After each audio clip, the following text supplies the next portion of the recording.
Welcome to the Heart Helper Podcast, a spiritual space where we share extraordinary stories from everyday, ordinary people because we truly believe that inspiration is far greater than influence.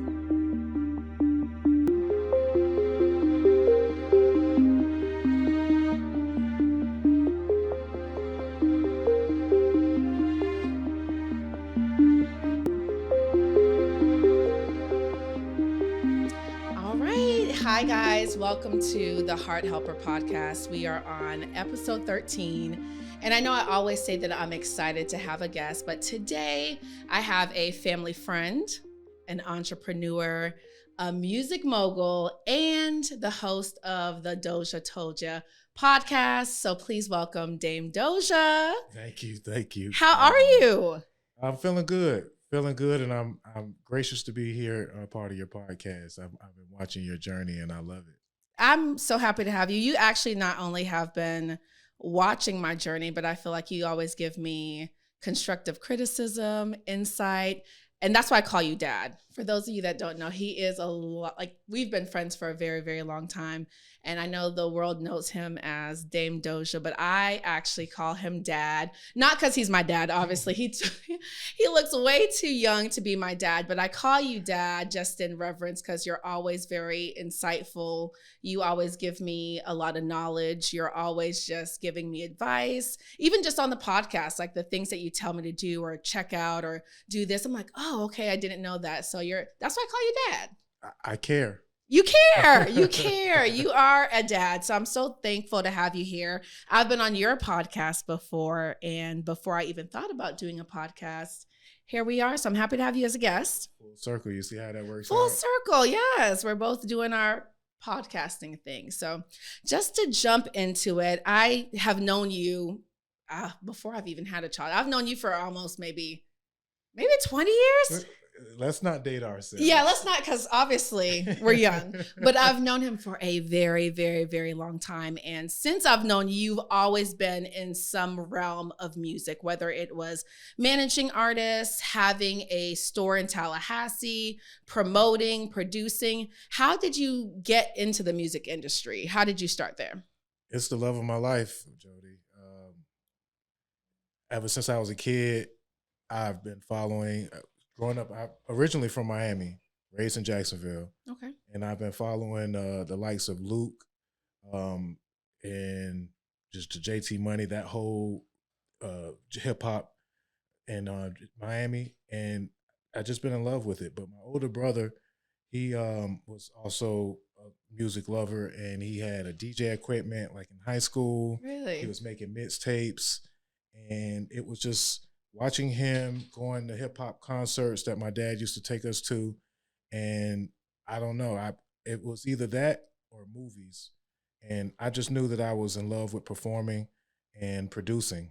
So it rightfully kind of landed to music around the time I kind of dropped out of college and wanted to be a rapper with one of my friends. We went to Orlando and got into a studio, and I heard my voice. The very first time I was shaking. I never knew that you rapped, actually. Yeah, the first time I was like shaking. But the energy that was in my body after doing it, it felt right. So that's how I fell in love with it. So ever since then, music has always been your thing. Yeah, and the thing about rapping and then producing, I've always been the facilitator of the group. I kind of consider myself the underdog because I kind of manipulated my friends into coming on into music. I got like all of my brothers, for one way or another, they end up being in music, and they may feel like it was their idea, but it really was yours. I kind of, I feel that. And early on, they were like, oh, Dozha, talk to Dozha. Yeah. So it was a thing that I'm very, very well versed with dealing with people, and that kind of just edged me away from the rapping into producing, managing the artists. And then we took the music into a storefront selling CDs, and then running studios. Yeah. I remember working in that store with you. You'd call like, hey, do you want to work today? And of course, in college, you're so poor. And this is why I call him dad, because he'll be like, okay, well, come work. Of course, I'm going to come work because I'm poor and I need money to eat. But he always has looked out for me. And it's just beautiful to see you transition to that, to now having your own podcast. And I saw your top 40 list. And I don't think there's anyone else in the industry that advocates for local artists as much as you do. Why do you think it's so important for us to support local artists, especially particularly from Jacksonville? We got Nardo Wick, we got Tokyo Jets, we got Marcus Matrix. It's very important on a recognition level, because I could recognize within myself that confidence was a barrier that slowed me down, that held me back. And sometimes when you do something and you don't receive the recognition from your peers because they may not share your dream or even know how to dream. Yeah. Ooh, that's good. So the confidence that I did not have, I find myself wanting to place that confidence in others on their journey as they're building. To build them up. Right. And so yeah, I consider myself a culture builder is a new title that I'm going to go with. And building the culture in Tallahassee and in Jacksonville, it was tough because, again, I feel that a lot of folks just don't see the vision. And again, in our culture, having a vision is sometimes frowned upon. So, yeah. You have to be able to dream to achieve that goal and that dream in my way of seeing it. Yeah. And I love that you said having the confidence, because it takes a lot of confidence to be an artist, to start a podcast, to run for president, to be a lawyer, whatever the case may be. It takes a lot of dreaming to do that. It takes a lot of faith, because a lot of times fear will overtake you. And there are people that I know that I've encountered that are they're sitting on $1 billion ideas, but they're so fearful of actually pursuing it because they're more so scared of failing than flying. What do you think? Like, we see Atlanta, how big the music culture is. How could, other people support local artists like Jacksonville artists to create that culture that you're trying to really push forward? Acknowledgement. Support doesn't have to cost money. Of course, there are ways that they need monetization, monetary support, but acknowledgement, basically showing an interest. Again, we have these social media apps that just a simple tap of the screen will show that you recognize that you see this person. Yeah. And a lot of people feel unseen in the world right now, Jody, is. And that is a start. But also critiquing, sometimes tough love. Constructive criticism. Constructive criticism. I mean, I've been known as a hater, but I've never been afraid to speak my mind, be truthful, and tell people, again, if I'm going to tell you something that I don't like, I'm going to give a solution. I'm going to, that you will do. I'm going to give you a perspective of my own, but also I always tell people, hey, my opinion is just one. So, I feel that it's a strong one. Yeah. But, if it's something that you shouldn't let discourage you or alter your path. But again, it's very easy to support someone, and not only in music, but just an entrepreneur. Just show up when you can. And again, starting with social media, acknowledge that person's presence. At least I would agree with that. Because like I said, it's not easy. It takes a lot of courage to not be fearful. It's not till people get to the end of life and they're like, oh, I wish I did this, or I should have did this. Right. That's why I always respect anyone that has enough courage to at least try. Even if you fail one time, you don't know, you might get up 10 times, but at least try. Who's your favorite Jacksonville artist right now? Because I saw your top 40 and I was going down on your website. I'm like, because if Dozha Told You, it's the hottest. So who is your favorite artist right now?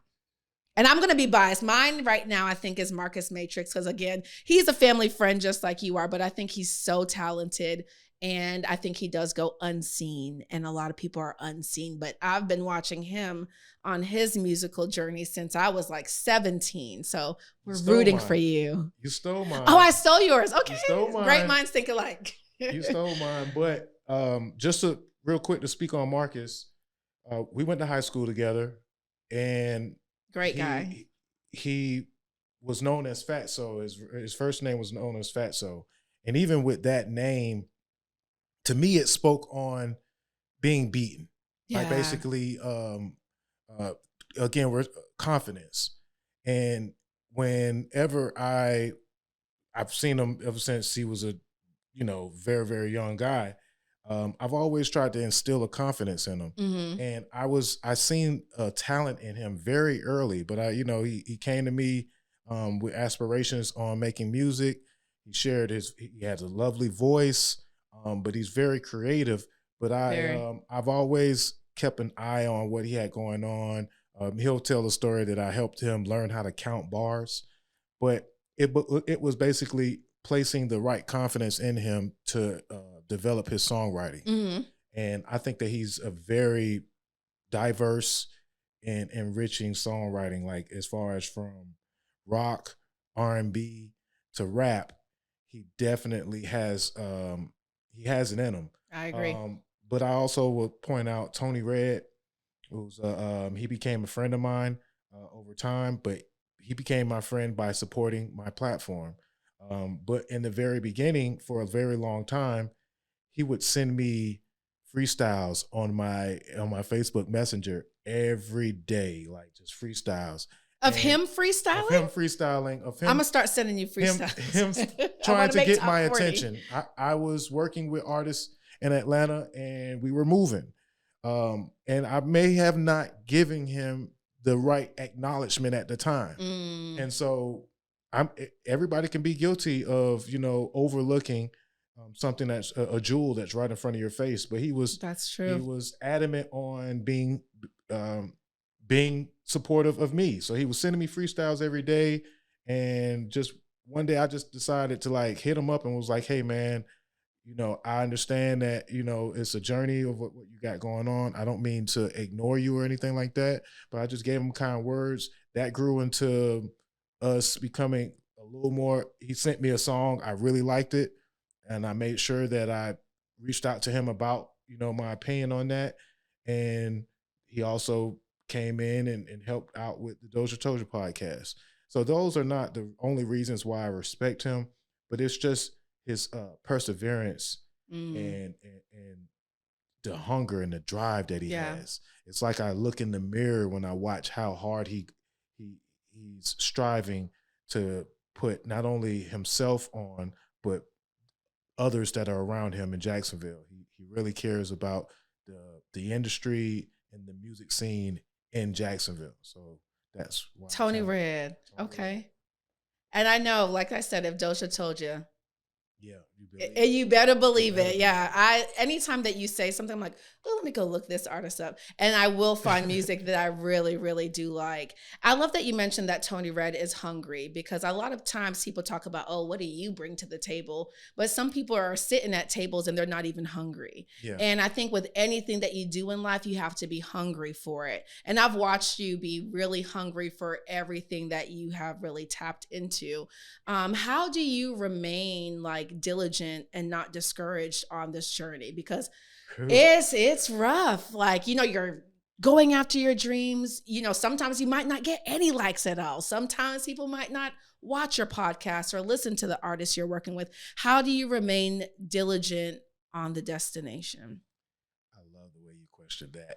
Thank you. It is not easy, but it's not meant to be easy. Anything worth it is worth the work, right?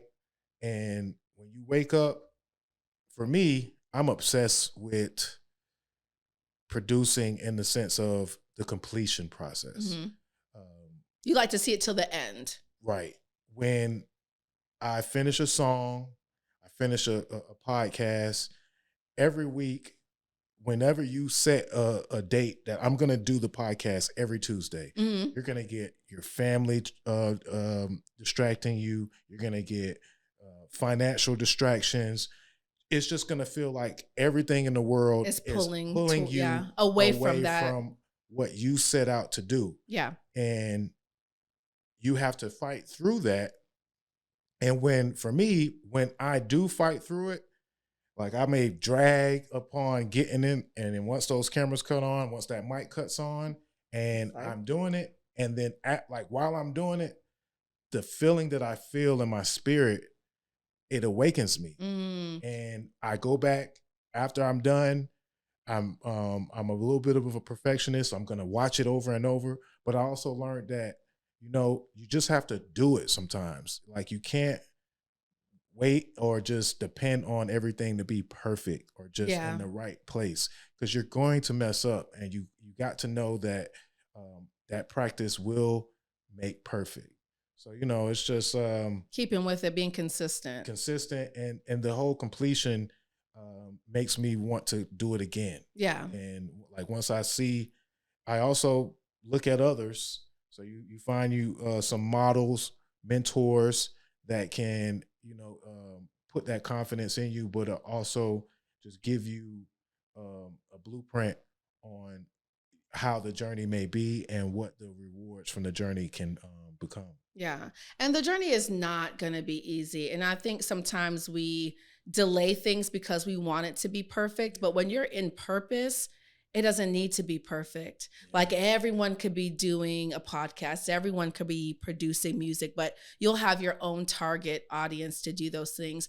When you are doing your podcast or working in the music entertainment industry or producing, do you feel like you're walking in purpose? That's why it's like such a light for you. It's like sparking something in you. Do you feel like you're walking in your purpose?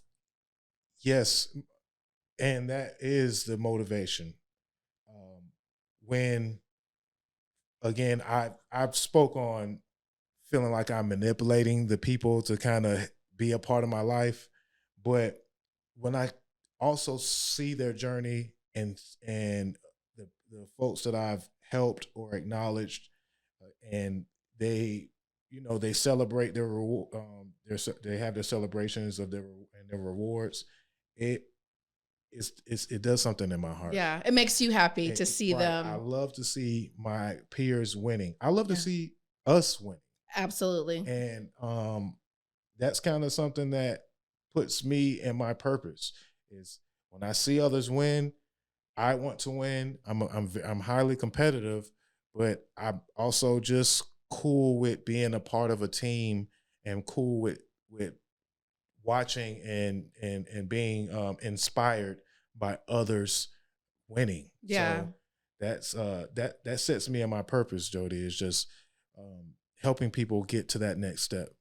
And I think you've always been like that since I've met you. You're always like a helping hand, no matter what it is, whether it's advice or actually physically showing up to help somebody. For artists or people that might want to start their own podcast or are going to watch this or listen to this, what advice can you give them from your expertise? Like if someone wants to be an artist, what's the best way to get your music out there? Or for someone that wants to start a podcast, what do you think is the best way for them to really be able to tap into that? Because I think there's so many avenues for creatives and there's not enough. Like we need to be more so on like a love and light type of wave. And just imagine if our parents had podcasts or our grandparents had podcasts, the substance that we could go back and look into from years ago. So for those that are watching, what advice could you give for someone that wants to be on the same platform that you're on?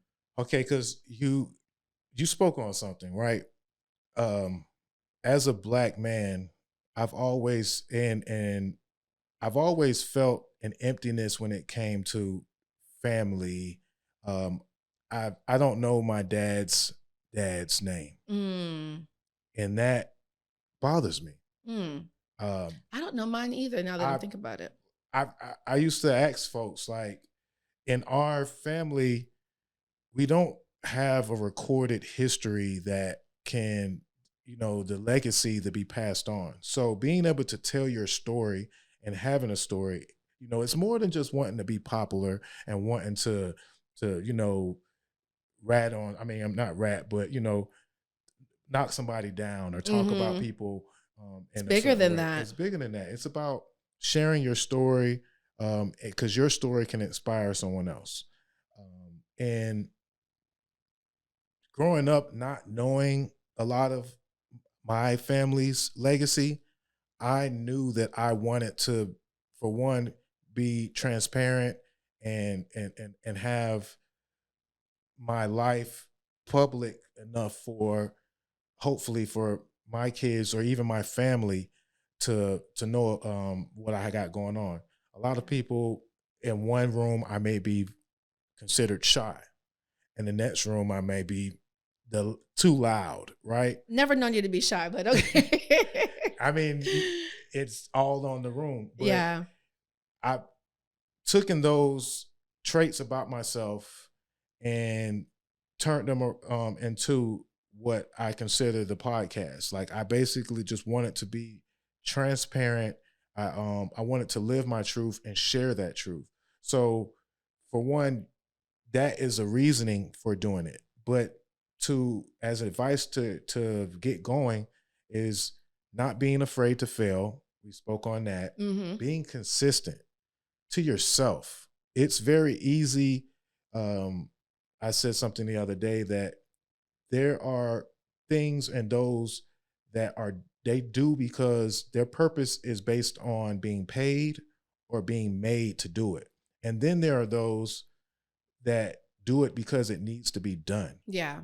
And for one, if you feel that that's in your purpose to be in media and to share your story, or maybe just record your story so you can go back and share it with others and share it with yourself to see your growth, it's just very important to be consistent and just step out on that limb. And again, once you kind of make that commitment to yourself and all those distractions, as you fight through those distractions that are going to try to alter you from your path, you'll find yourself on the right track. And that fight is not easy. It's going to come in a lot of different ways. Yeah. And of course, you're going to have to take some time, give your family some time, give yourself some time to regroup. So the consistency could take breaks, but again, get back on that horse and continue to ride. And keep going. Keep going. Like, a lot, you hear that, it sounds cliche. Yeah. But it's definitely something that, I wake up every day. I wake up, say my prayers. I thank, I remain thankful, but I just know that I'm blessed enough to live my purpose. So I'm going to continue to pursue that. Absolutely. And I love that you say being consistent, because you've called me sometimes where it's like, okay, I haven't seen that you posted a podcast episode. What's going on? And I think consistency is key, but it does take a lot of strength to be vulnerable. And I think that's one thing that I would give to someone else that might want to be on a particular platform. You have to be vulnerable. Like, that's really what is going to connect you to your audience. And that's why I started the Heart Helper podcast, because I'm like, I'm so tired of people influencing people, get this or buy that, drink this. I literally want people to hear this podcast, watch this podcast, and be inspired to become whatever God designed and destined you to be, not what Jody's telling you to be, Dozha's telling you to be, Ari's telling you to be, Rihanna's telling you, be what God has designed you to be and to become. And speaking of God, I know you mentioned that you prayed. How does God just correlate to everything in your life? Because this is a journey, and it is going to take, for me, spiritual strength to keep going if you know that you have a purpose and you have a mission, because the devil's going to throw things to distract you where you don't want to be consistent. You don't want to post. You don't want to do this. But where does God align in everything in this journey for you? It's everything. But I will say that I'm not really a big religious person, but I'm highly spiritual. Okay. I'm very well protected. I have angels that are watching over me. I have Amen. elders that are constantly praying for me. I recognize that. I'm Absolutely. grateful for that. And I believe in a higher presence. I think that again that I see the blessings, but you don't always have to see the blessings to be blessed. Could you repeat that? You don't always have Rewind. to the blessings don't always have to be visible to know that they are there. And for me, it's it was again not having confidence, and that may have been because I might not have recognized those blessings and recognize that God is watching over me and He's guiding me And protecting you. and protecting me, Covering you. Absolutely. and sometimes you just have to kind of sit back and and recognize what you have. You know, it's a bunch of cliche statements that goes with that, but you know, we have air in our lungs. You know, we have water to drink. We can see. We can see. We have love in our heart. Yeah. We can receive and give love. Yeah. And I think that our culture is losing sight of that. There are a lot Preach of on it, yeah. there are a lot of traditions that are being lost. And again, you don't have to be the most religious person to know that those traditions are spiritual. Yeah. And very much so. And they are passed down for us to, learn, but as well teach. So that's how I connect with my purpose and my light. I lost a lot of people, and in losing someone, I recognize what I missed out on, but I also believe that their purpose was to give that light and also continue to inspire, because you're not promised tomorrow. Tomorrow's not promised at all. So you have to make the best of it every day, and that's what we all should be doing. But are we really trying to make the best of it, or are we all just I think we have forever. I think we think that we have time, and I know so many people are focused on things and how everything looks, and a lot of people aren't focused on how things feel. And I think Kendrick Lamar said it. He was like, I don't have the jewelry on, the jewelry's in me. Ooh. And things mean nothing. Bob Marley said the same. Someone was like, you're the biggest artist right now. How rich are you? And he was like, possessions make you rich. But we live in a generation where people think things make them rich. But like you said, hearing is a blessing. Being able to see is a blessing. Being able to smell is a blessing. Hearing my son laugh is a blessing. Even sometimes when I'm just riding, I'll just roll down the window and I'll listen to what other people are listening to in the car next to me. I'm like, oh, okay, alternative. Kind of like that. Let me Shazam. But that's a blessing to be able to do that and tap into that. And I am very highly spiritual as well. And I think there's so many different paths to God, whether you're Muslim, Christian, non-denominational, there's so many different paths to God. I always just hope that people find that path. Yeah, and stay on the spiritual path. So and also the judging of someone else's path as opposed to yours. It's someone else's for a reason. Yeah. So there is no reason for the judging of, and I think that is what's going on. And that may be what is holding some of us back, thinking that our path is better. Our path is better. My path is going to get to the riches, and your path is going to get you to destruction. Yeah. And again, we all have obstacles in our path. You know, every path is going to be different, but every path comes with obstacles. Yeah. Every path can lead to riches. And I love that you spoke on being rich, because I feel rich based on being loved, based on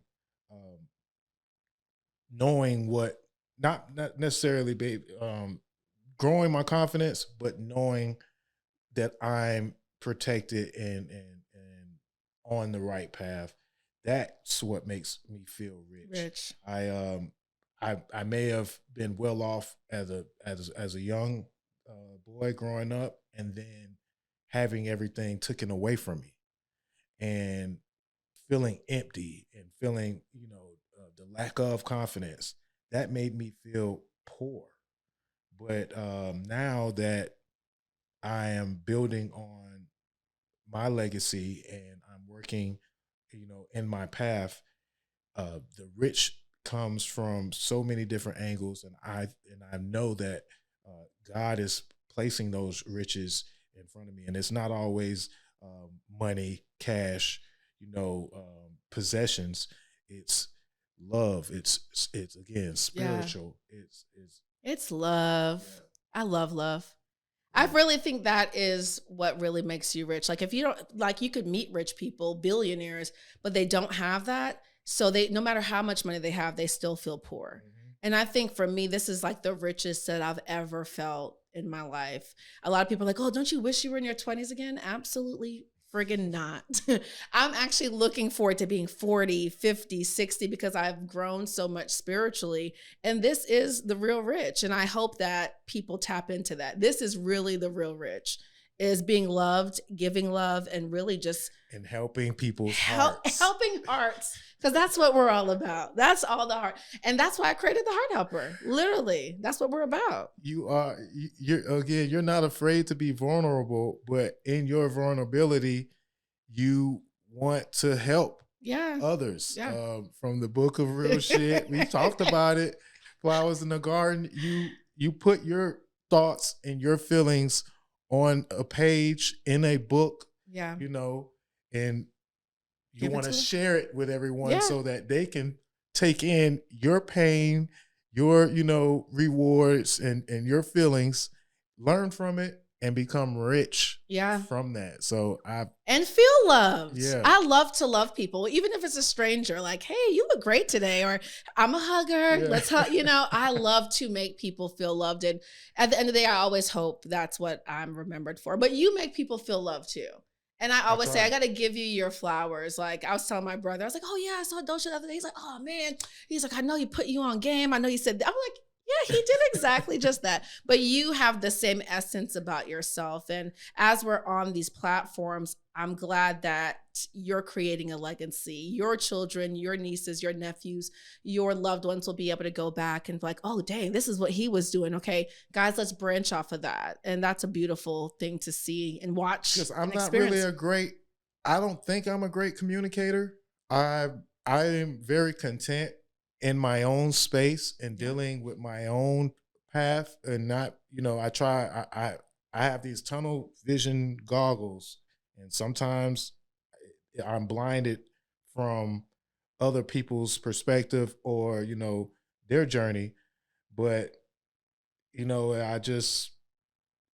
I know that doing what I'm doing would give someone light on what the struggle was. Yeah. And also seeing that I love it, seeing that I'm coming back for more. And hopefully that will inspire. That is kind of the whole thing about Dozha Told Ya. It was like, hey, this is what I love to do. These people are who I believe in, and I want to share that with the world. I want the those that I'm showcasing on to feel that love and to feel that confidence. Yeah. So that they can be stronger in their journey. And you're doing that. You are doing just that. And the way that you deliver what you say, like I always say, it's always constructive. It's not like, I love that you put people on game because there's so many people that are doing so many different things, whether they're in real estate, whether they have a podcast, whether they have a studio, but a lot of people don't want to put you on game because they don't want you to be better than them. And I just don't think, that's why I think we as a community don't grow because we don't want to tell people, oh no, this is how I started it, or this is how I wrote the book, or this is how I produced this. Cause it's like, I don't want you to come and be better than me, but we have to always remember if God gives you a light, it's not for you to keep it. You gotta pass the torch. Like some people are running a race and they don't want to pass the torch. Your teammate's gonna take it further if you would just pass the torch. And I'm gonna hold the light. I want to hold the light to myself. So what's gonna happen when the world's dark? None of us are gonna want to live here. Hey, it's a America taught us how to, to protect and gatekeep. And then Gatekeep is the word. And then we got to this internet that gave this knowledge that was readily available in all aspects. And now that the knowledge is out there, it's not always free, but it's a way to available. Obtain it, right? And with that, I think that the generation changed to be able to share their journey, share how we got here. Yeah. Pass on the love, have guests on your show so you can give your light to someone to else, other people. Absolutely. Right? That's what it's about. So it was just basically a transition of generations. And I love to see it because the new generation, they are not being controlled by the TV and the things that we may have been controlled, although they have their methods of control that have changed. They are seeking the knowledge from not only from experience, but from the experience of others. Yes. That's why I feel that streaming, podcasting, and again, just sharing the struggles and journey are so attractive to everyone because they want to see what you got going on and what you doing. Yeah. Sharing your story, I think, makes it real. And when you're real, people can relate. And that's how you grow your audience. And I do want to tap into, because I know you discussed going through loss. And I know privately we discussed the loss of your brother. And according to the CDC, they estimated that about 108,000 people passed away from a drug overdose. And that was in 2021. And it was a 15% increase since 2020. And I know that you and your family experienced that with your brother that passed away by overdose. What was that like, and how did you overcome? Because this is an epidemic that's rising, it's increasing. So someone's going to watch this that's experiencing a loved one that might have an addiction, or someone might have lost a loved one to an overdose.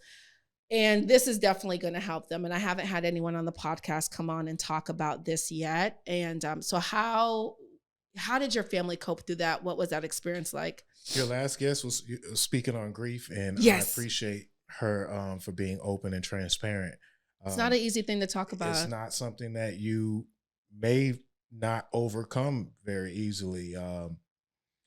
Tristan Jones, he was hurting. He displayed his hurt and his pain openly, and I feel that I ignored it.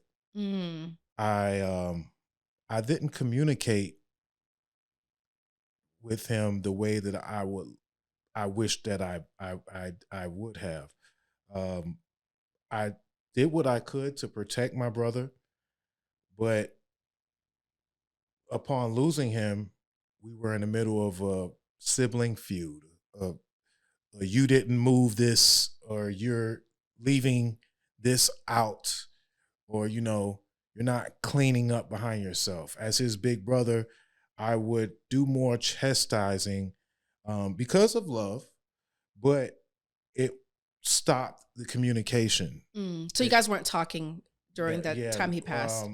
We lived together, but we went a couple of weeks without talking. And not communicating with him during that time, it allowed me to be blinded of his pain that he was going through. I didn't recognize the pain, and therefore I didn't see the addiction.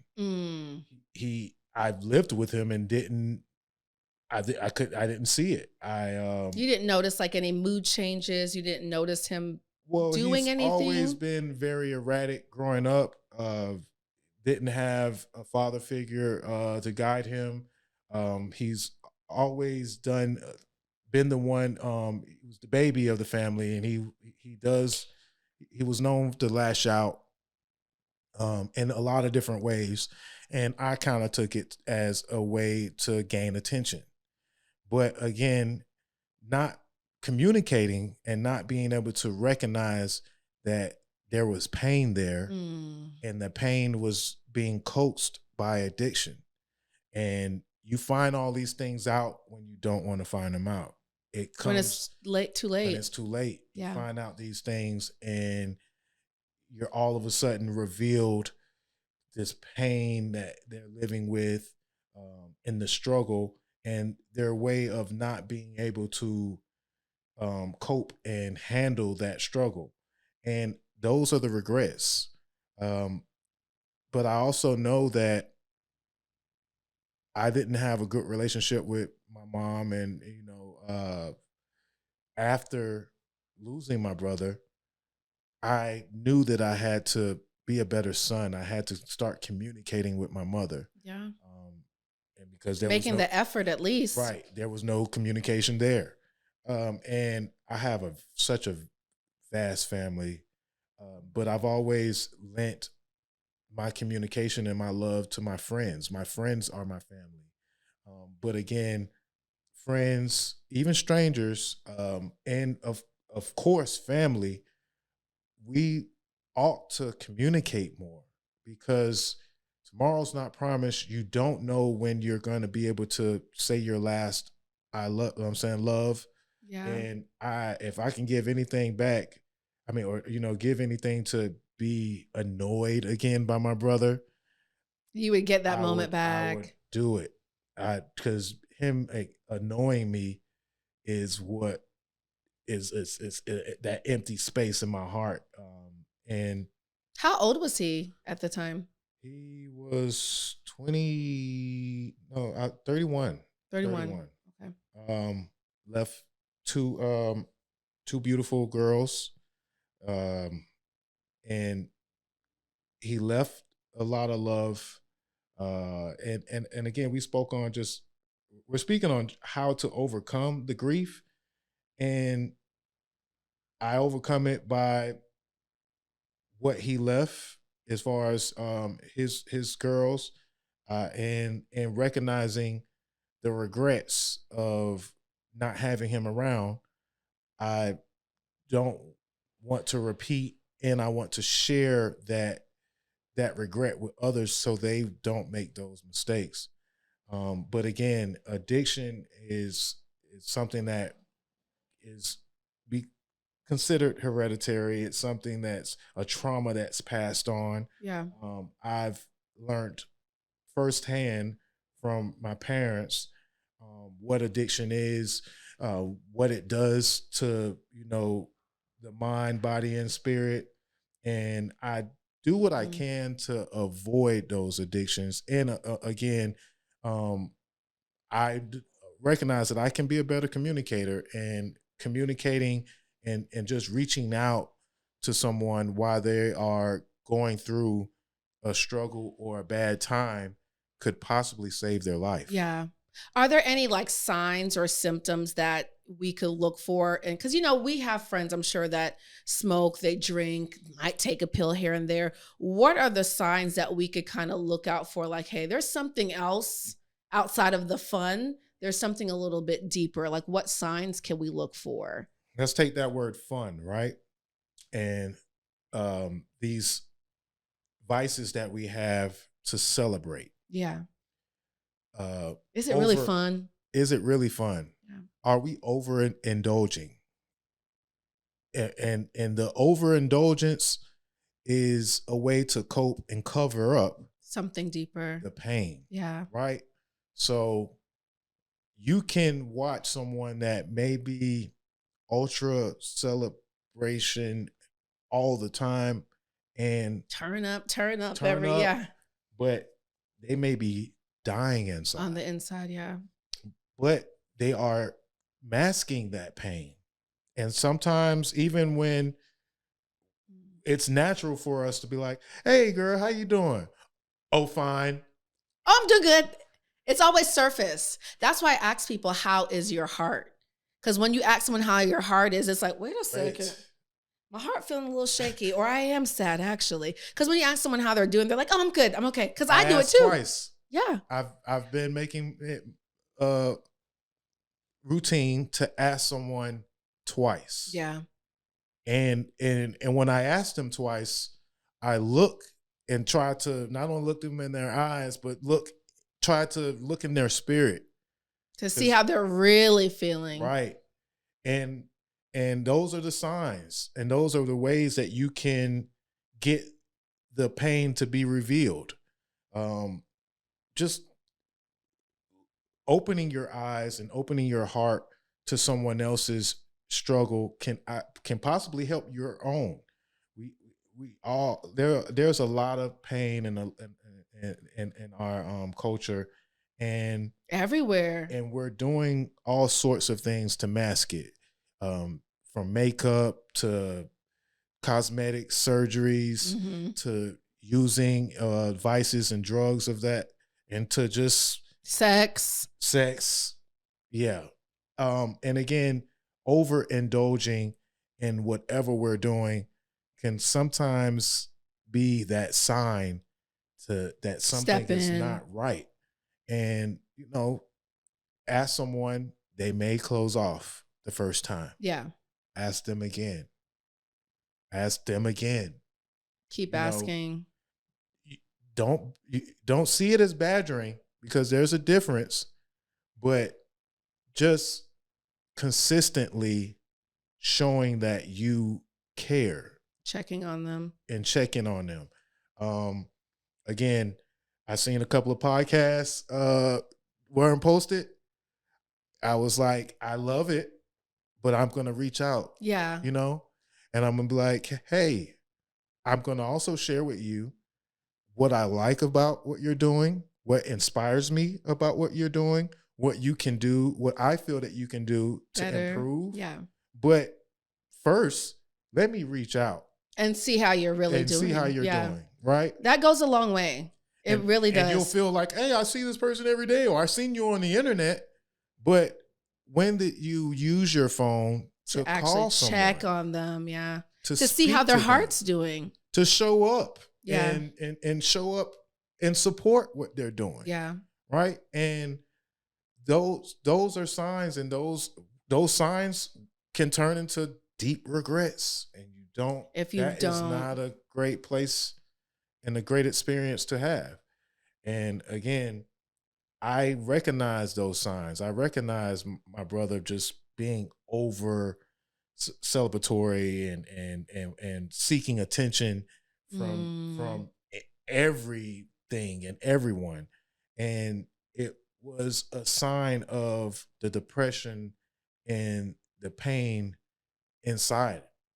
He was trying to probably get it out. I think a lot of times that people overly drink, overly smoke, or are overly sexual, there's something there that's like coming to the surface. It's like oozing out, and the drinking, the smoking's kind of like that Band-Aid. But sometimes you really have to take the Band-Aid off to let the wound heal. But no one wants to let the world see their wounds. That's why everyone only posts the good stuff. No one's going to post when they're down bad. And that's why I think people don't feel comfortable sharing their truth, because they don't want to be judged and they don't want to be shamed.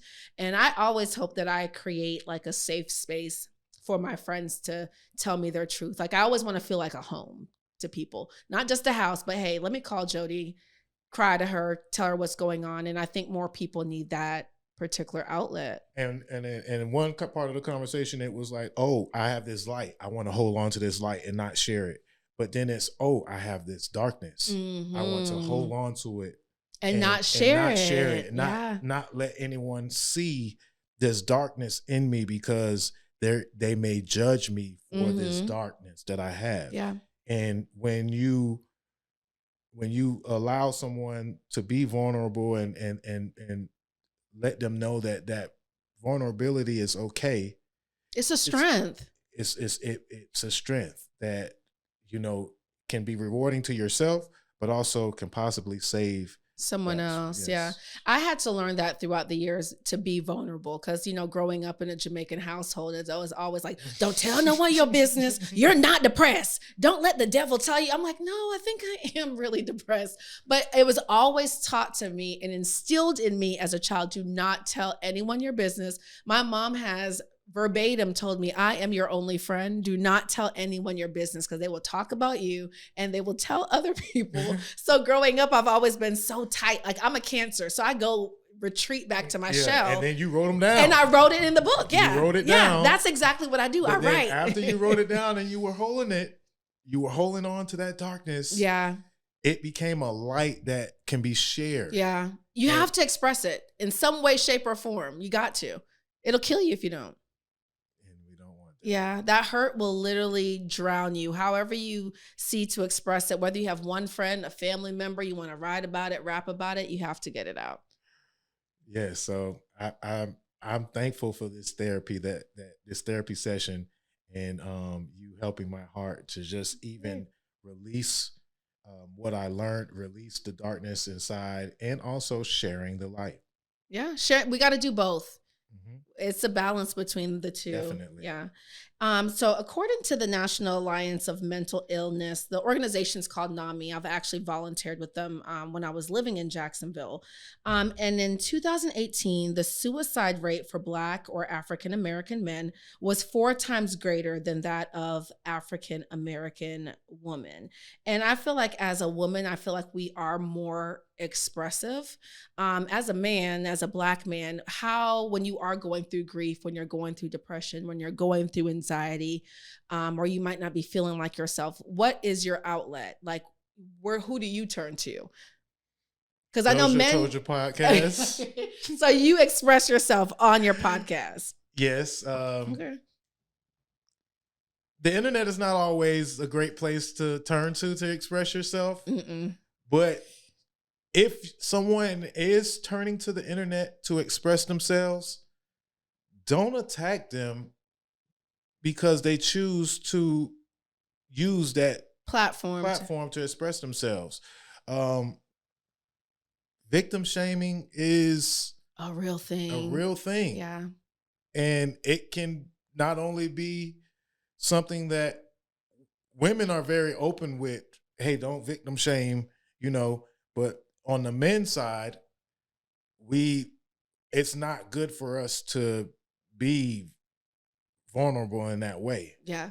Men are judged for being vulnerable.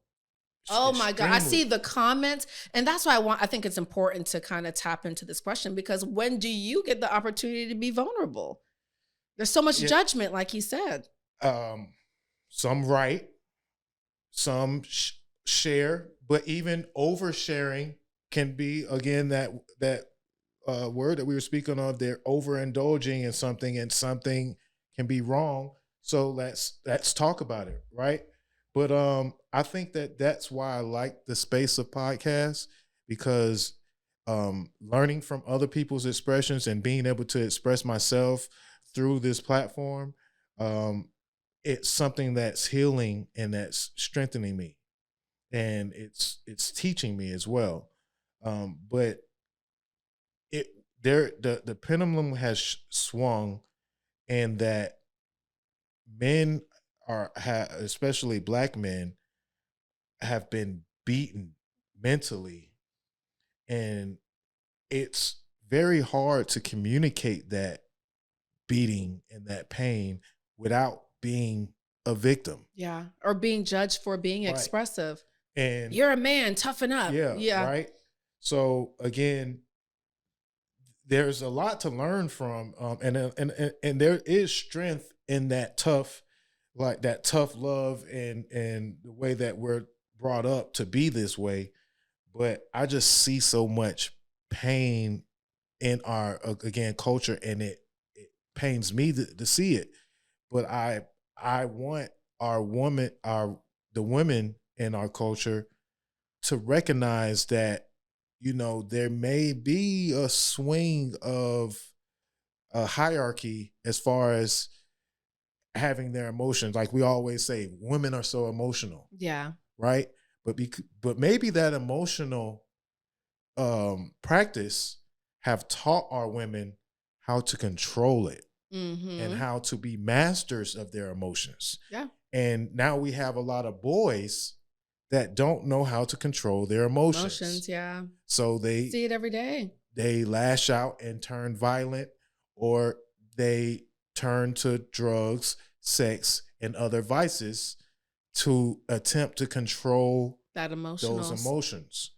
And again, it can come from being judged from expressing those emotions. Yeah. And I mean, we're not going to cry, or we are taught that we shouldn't cry, we shouldn't complain. Toughen up. Right. And sometimes that is true, but there should be a space for us to be vulnerable. And what space it would be better? What is a better space to be vulnerable, but to another person, woman or partner, whoever you can be vulnerable to, having that safe space to be vulnerable with someone. Find that space. Yeah, it's find important. Find that spirit. Find that person that you can be vulnerable with, and you not feel judged. And then you'll find strength, and you'll find a way to grow through that. And I'm watching. I think that's the new sensation now, to watch the battle in our culture, the gender wars, and within that, there has to be a way that we can say, hey, this person is expressing the way they feel. This person is more intact with their emotions. And although that they may seem emotional, the practice of being emotional have made them master that practice. And I think that is what's making the women ascend. Yeah. Because I feel like the people always preach about being like physically strong, mentally strong, but no one talks about the emotional standpoint. Everyone kind of just always skips over that. And women are quote unquote emotional. So we have mastered how to deal with our emotions. How could me as a Black woman, how can I help another Black man, or just men in general, master their emotions? I am trying to be more conscious of being a safe space, not only for men, but also even for my son's father, for my son. Even when I see my son crying or really emotional about something, I'm not like, oh, toughen up. I'm like, okay, well, why do you feel like that? How did that make you feel when that person said that? And just trying to really make sure I teach him that it's okay as a boy to have emotions. I don't want to shut that down. How do we create that space as women for men so you guys can feel like you could? I don't want to be at war. Like you mentioned, the gender wars. I hate to be at war with men. I feel like if we were to unite, we could go so much further. So how could we make peace with it?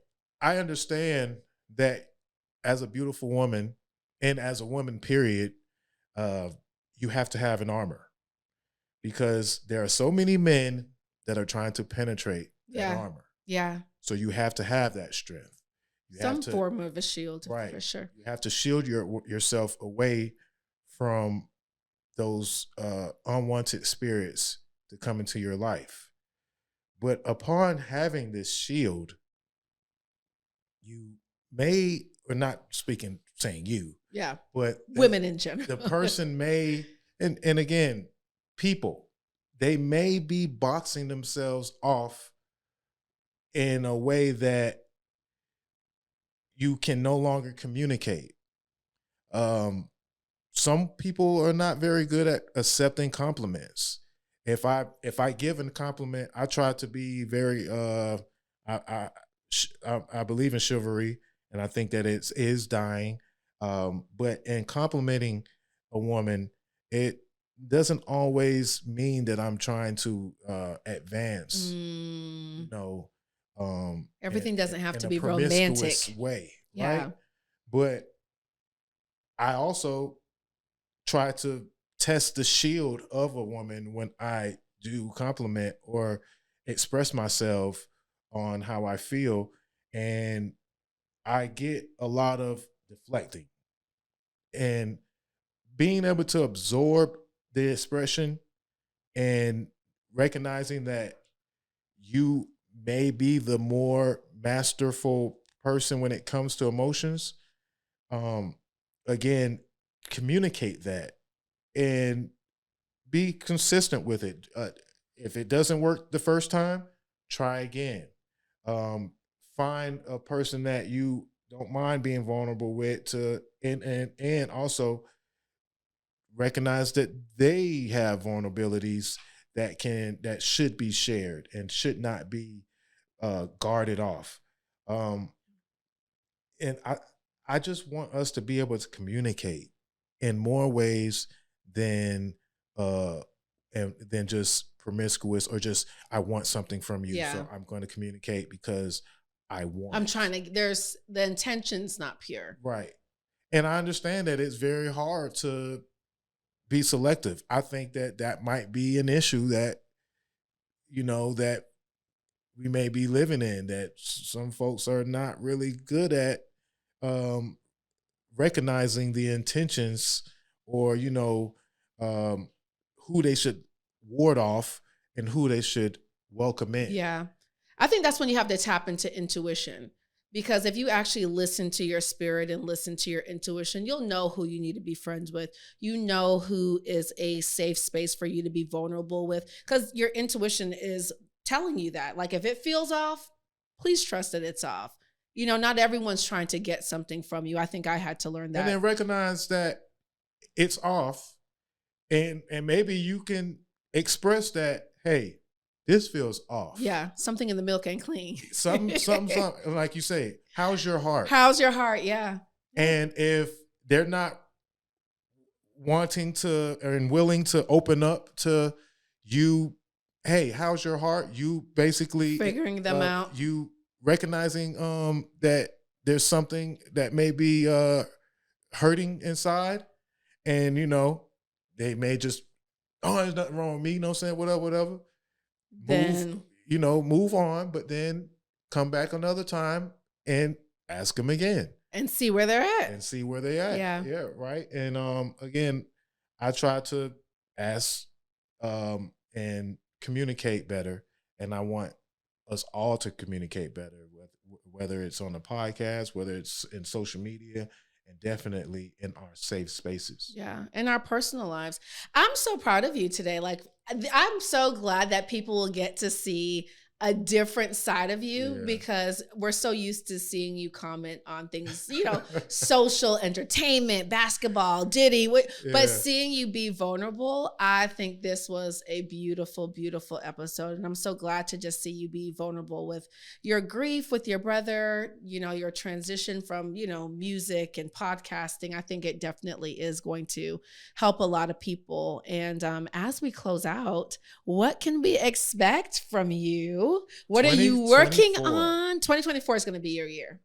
2024, we are finding new ways to express ourselves. I would like to get expressive in the way of writing, prepare my story for to be passed on. I'm working on being able to communicate, becoming a better musician and producer. And completion. We're coming up on the 100th episode of the Dozha Told Ya Podcast. 100 episodes? We're only on 13. He's on 100? Oh my God. Yeah, currently that's on amazing. 97 next week. I need to be on episode 100. Let's be clear. It's a journey. And take your time. Yeah. Every episode it's a blessing. And as fate will have it, I was born on the 13th. This is the 13th episode. I recognize 13 as a very powerful number for me. Wow, I did not know that. And some may see that number as wicked and certain things, but I recognize it's actually a good luck number. I think in the Asian cultures, I think 13 is considered to be good luck. I recognize it as such. And again, take your time. Yeah. But flow, don't force. This year, I'm working on ways to express myself and ways to cut through the tension and cut through to get the attention that can take me to the next level. So that is talking, being expressive, and not being afraid to be vulnerable, but also showing incredible strength. So, and I hope to come back and express other parts of my heart that may need helping. Yes. I think the next time we have you on, we're going to talk about dating. Ooh, let's do yes. So I'm so thankful. Thank you for taking the time out of your schedule, out of your podcast, and the many, many other things that you have going on to be a guest on The Heart Helper. And I thank you for being vulnerable and candid and open. This is a different side of you. I know sometimes I see it when we're like privately talking on and on, but I thank you for sharing that with all of our listeners today. And I will be sure to drop all of his information in the podcast description. Thank you guys so much for watching episode 13 of the Heart Helper podcast. I love you. Until next time.